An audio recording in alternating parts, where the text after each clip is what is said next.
કેમ છો વિદ્યાર્થી મિત્રો? મજામાં? ધોરણ 4 વિષય ગણિત ગમતની અંદર આજે આપણે અભ્યાસ કરીશું પ્રકરણ 13 ખેતર અને તેની ફરતે વાડ. બરાબર વિદ્યાર્થી મિત્રો? તો આ પ્રકરણની શરૂઆતમાં આપણે ખેતર અને તેની ફરતે વાડમાં પરિમિતિ, ક્ષેત્રફળ, તેના સૂત્રો, બંધ આકૃતિ અને ખુલ્લી આકૃતિ વિશેની સમજ મેળવશું. તો સૌપ્રથમ આપણે વ્યાખ્યા જોઈએ કે પરિમિતિ એટલે શું? તો હવે પરિમિતિની વ્યાખ્યા સમજતા પહેલા આપણે જોઈએ ખુલ્લી આકૃતિ અને બંધ આકૃતિ.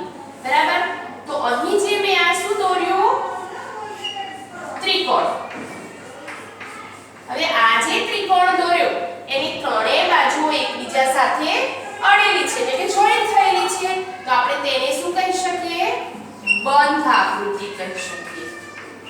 એવી બીજી બંધ આકૃતિના ઉદાહરણ જોઈએ તો ગોળ છે, ચોરસ લઈ શકીએ. બરાબર? લંબચોરસ અથવા તો બીજા કોઈ પણ આકાર કે જ્યાં કોઈ પણ જગ્યાએથી એ તૂટેલો હોય નહીં તેને આપણે શું કહી શકીએ? બંધ આકૃતિ. તે સિવાય આપણે જોઈએ હવે ખુલ્લી આકૃતિ. કોને કહીશું?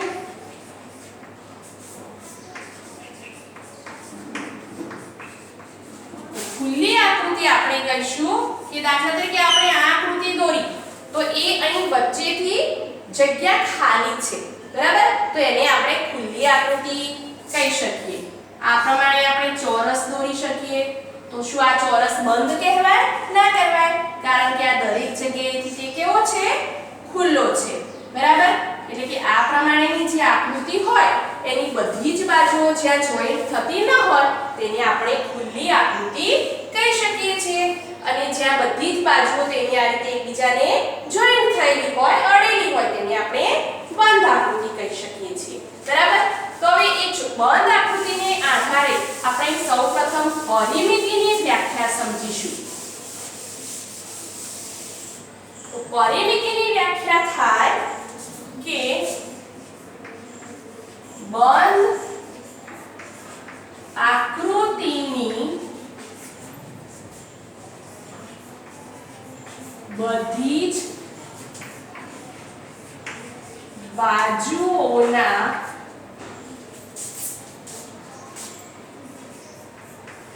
માપનો સરવાળો. બરાબર? પરિમિતિની વ્યાખ્યા શું થાય અહીં? કે બંધ આકૃતિની બધી જ બાજુઓના માપનો સરવાળો. બરાબર? આપણે હમણાં જ એક ઉદાહરણ જોયું કે આ ત્રિકોણ જે મેં દોર્યો એ કેવો છે? બંધ આકૃતિ છે. હવે આ બંધ આકૃતિની બધી જ બાજુઓ એટલે કે આ 1, આ 2 અને આ 3, આ ત્રણે જે બાજુઓ છે તેના માપ અહીં આપણને 3 સેમી, 3 સેમી અને 3 સેમી હોય. તો આ બધી જ બાજુઓ એટલે કે આ ત્રણેય બાજુઓના માપનું શું કહેવાય? સરવાળો કહેવાય. તેને આપણે પરિમિતિની વ્યાખ્યા આ પ્રમાણે સમજી શકીએ છીએ. હવે પરિમિતિના એકમો વિશે જોઈએ કે પરિમિતિના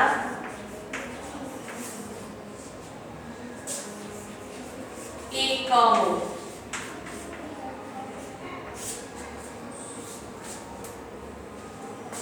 તો એમાં છે સેન્ટીમીટર, જેને ટૂંકમાં શું કહી શકીએ આપણે? સેમી.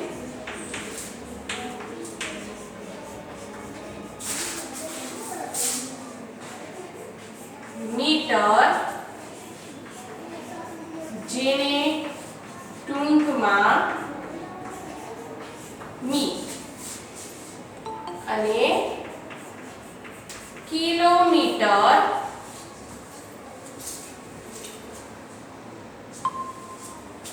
જેને ટૂંકમાં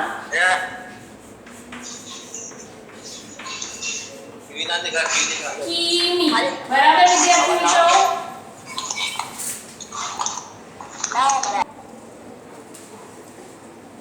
તો અહીં પરિમિતિની તેના એકમો કયા કયા? તો સેન્ટીમીટર, મીટર અને કિલોમીટર. જેમાં સેન્ટીમીટરને ટૂંકમાં શું કહી શકીએ? સેમી. મીટરને મી અને કિલોમીટરને કિમી તરીકે આપણે ઓળખી શકીએ છીએ. હવે આ એકમોને આધારે જ્યારે આપણે પરિમિતિ શોધીએ ત્યારે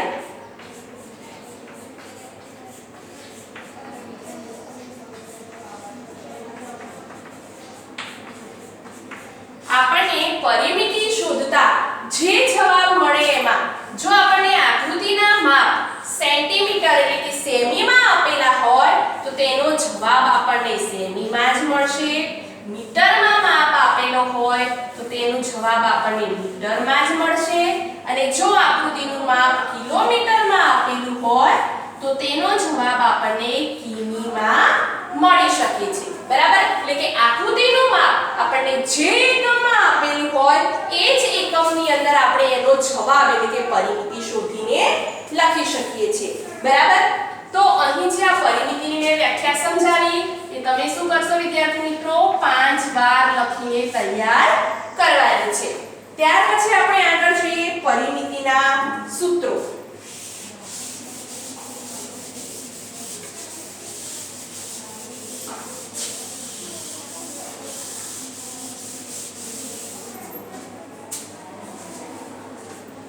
સૌપ્રથમ આપણે જોઈશું ચોરસની પરિમિતિ.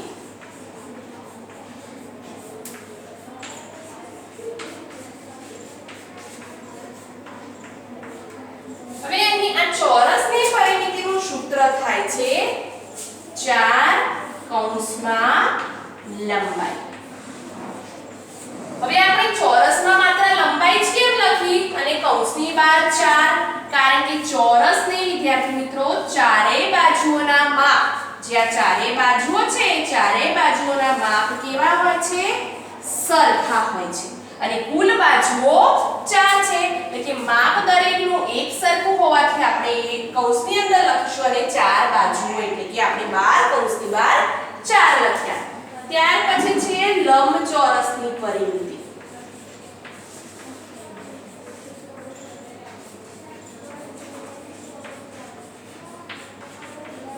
તો લંબચોરસની પરિમિતિનું સૂત્ર છે 2 કૌંસમાં લંબાઈ વત્તા પહોળાઈ. હવે લંબચોરસની આકૃતિ કેવી હોય? તેની સામસામેની બાજુઓ કેવી હોય? સરખી હોય. કે આ સામસામેની બાજુઓ સરખી હોય જેને આપણે પહોળાઈ કહી શકીએ છીએ અને આ ઊભી જે સામસામેની બે બાજુઓ છે તેને આપણે લંબાઈ કહી શકીએ છીએ. એટલે કે બાજુઓ કેટલી થાય સામસામે? આ બે અને આ બે. એટલે કે કૌંસની બહાર 2 લખ્યા. લંબાઈ વત્તા પહોળાઈ. બરાબર? એ પ્રમાણે આપણે લંબચોરસ અને ચોરસના પરિમિતિનું સૂત્રો સમજી શકીએ છીએ. તો અહીં સૌપ્રથમ મેં પરિમિતિની વ્યાખ્યા સમજાવી અને આ બંને સૂત્રો નોટબુકની અંદર તમારે 5 વાર લખવાની છે અને તૈયાર પણ કરવાની છે. બરાબર? ત્યાર પછી આપણે જોઈશું ચોરસ અને લંબચોરસની પરિમિતિ જે છે એ આપણે કેવી રીતે શોધી શકીએ છીએ. તો અહીં આપણે એક ચોરસની આકૃતિ દોરીશું. ઉદાહરણ સમજીએ કે ચોરસની પરિમિતિ શોધો.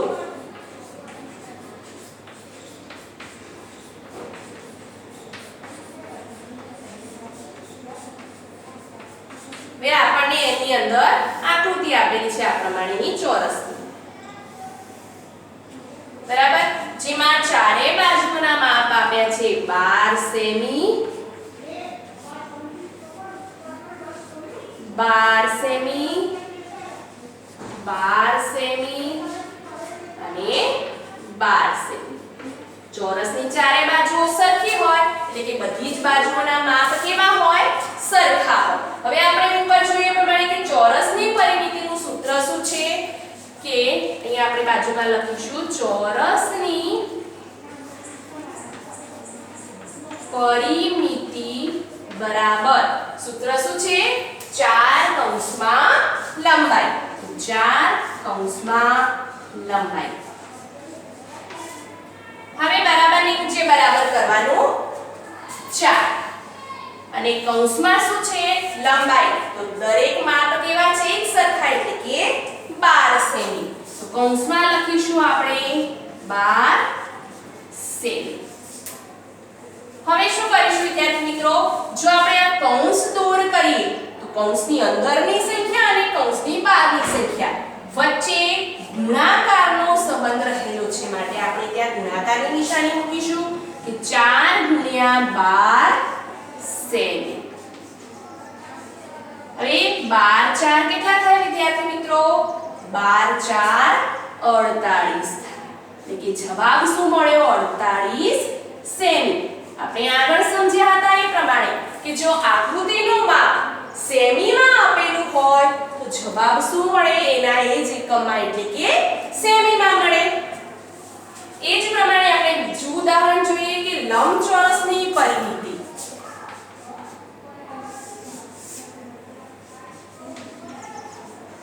લંબચોરસની પરિમિતિ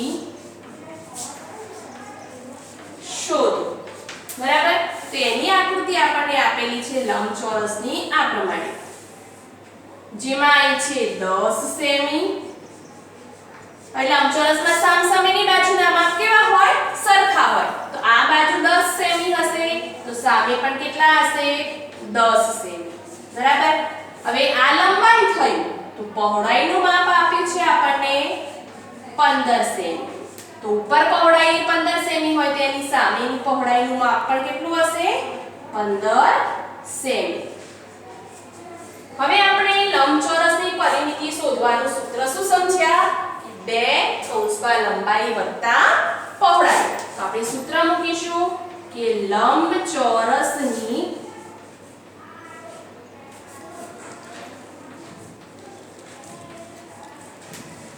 પરિમિતિ બરાબર 2 કૌંસમાં લંબાઈ વત્તા પહોળાઈ તમે આખું ના લખી શકો લંબાઈ વત્તા પહોળાઈ એમ આખું ના લખવું હોય તો આ પ્રમાણે તમે ટૂંકમાં પણ લખી શકો છો તો હવે લખીશું કૌંસની બહાર 2 કૌંસમાં છે લંબાઈનું માપ 10 સેમી વત્તા પહોળાઈનું માપ કેટલું છે 15 સેમી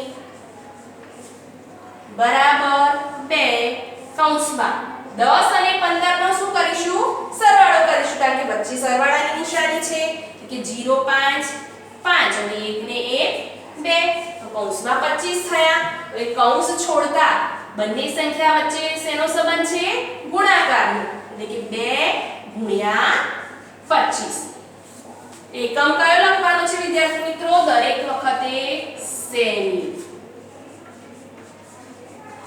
હવે 2 અને 25 નો ગુણાકાર કરવાનો થાય તમે સીધો ઊભો ગુણાકાર પણ કરી શકો છો અને આડો ફાવતો હોય તો પણ કરી શકાય કે 5 × 10 ની 0 વધી પડી 1 2 × 4 ને વધી 1 કેટલા થાય 5 એટલે કે 50 સેમી લંબચોરસની પરિમિતિ થઈ શકે છે બરાબર વિદ્યાર્થી મિત્રો તો આ પ્રમાણે આપણે શું સમજ્યા આજે પરિમિતિની વ્યાખ્યા લંબચોરસ અને ચોરસની પરિમિતિના સૂત્રો પરિમિતિના એકમો વિશે અને ચોરસ અને લંબચોરસની પરિમિતિ ઉદાહરણ સ્વરૂપે આપણે જોઈ હવે જોઈએ આપણે બીજી બે આકૃતિના આ રીતે પરિમિતિ શોધવા માટેનું ઉદાહરણ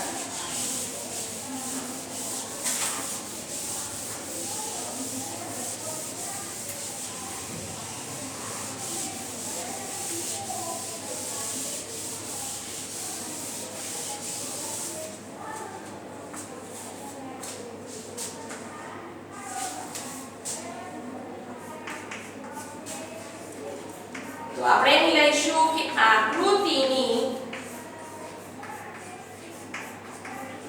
પરિમિતિ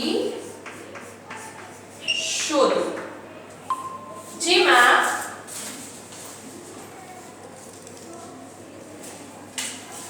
આપણે લઈશું પહેલી આકૃતિ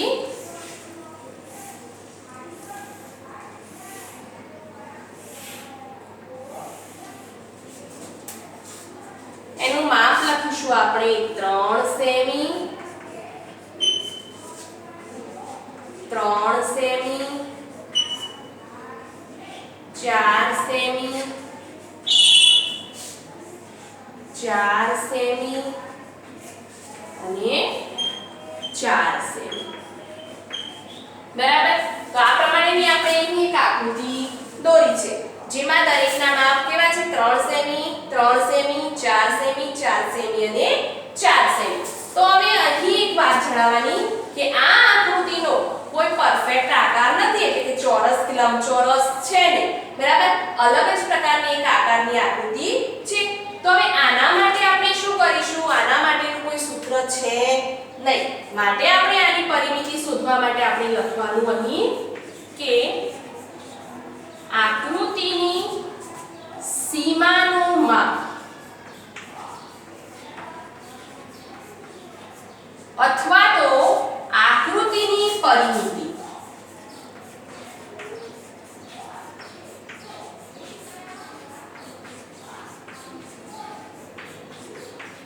તમે આ બંનેમાંથી કોઈ પણ એક શબ્દનો ઉલ્લેખ કરી શકો છો કે આકૃતિની સીમાનું માપ અથવા આકૃતિની પરિમિતિ.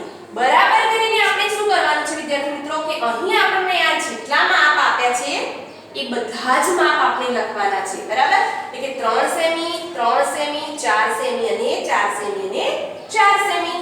તો આકૃતિની પરિમિતિ બરાબર 3 + 3 + 4 + 4 એકમ આપણે શું કરીશું? છેલ્લે એક જ વાર લખીશું. કયો એકમ આપેલો છે આપણને? સેમી. હવે આપણે આ બધી જ જે બાજુઓના માપ છે એનો શું કરીશું? સરવાળો કરીશું. તો 3 ને 3 કેટલા થાય? 6, 6 ને 4 10, 10 ને 4 14, 14 ને 4 કેટલા થાય? 18 થાય. તો આપણને જવાબ શું મળ્યો? 18 સેમી. તો આ પ્રમાણે આપણે ચોરસ અને લંબચોરસ સિવાયની કોઈ પણ આકૃતિના માપ આપેલા હોય તો આપણે આ પ્રમાણે આકૃતિની સીમાનું માપ અથવા આકૃતિની પરિમિતિ એ પ્રમાણે લખી બધી જ બાજુઓની સરવાળો જે માપ છે તેનો સરવાળો કરીને જવાબ મેળવી શકીએ છીએ. કારણ કે આપણે વ્યાખ્યામાં જ સમજ્યા હતા. પરિમિતિની વ્યાખ્યા શું હતી? કે બંધ આકૃતિની બધી જ બાજુઓના માપનો સરવાળો. તો આ બધી જ બાજુઓના માપ જે આપ્યા છે એનો સરવાળો આપણે કરીને આકૃતિની પરિમિતિ શોધી શકીએ છીએ. બરાબર.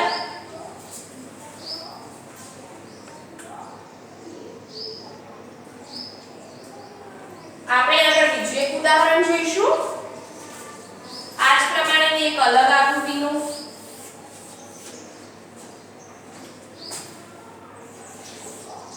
એમાં આપણે આકૃતિ દોરીશું.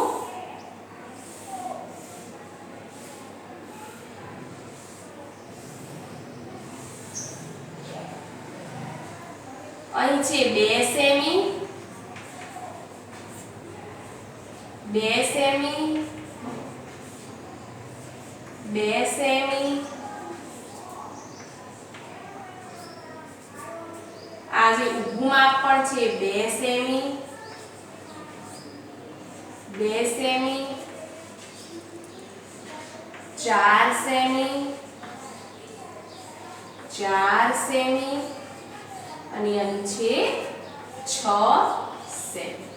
હવે આ આકૃતિની અંદર કુલ કેટલી બાજુઓ છે વિદ્યાર્થી મિત્રો એ પહેલા આપણે જોઈશું કે 1 2 3 4 5 6 7 અને 8. તો આ આઠે બાજુઓના જે માપ આપણને અહીં આપ્યા છે બધી જ બાજુઓના માપનો શું કરીશું? આપણે સરવાળો કરીશું. એટલા માટે જ આપણે અહીં લખીશું કે આકૃતિની પરિમિતિ બરાબર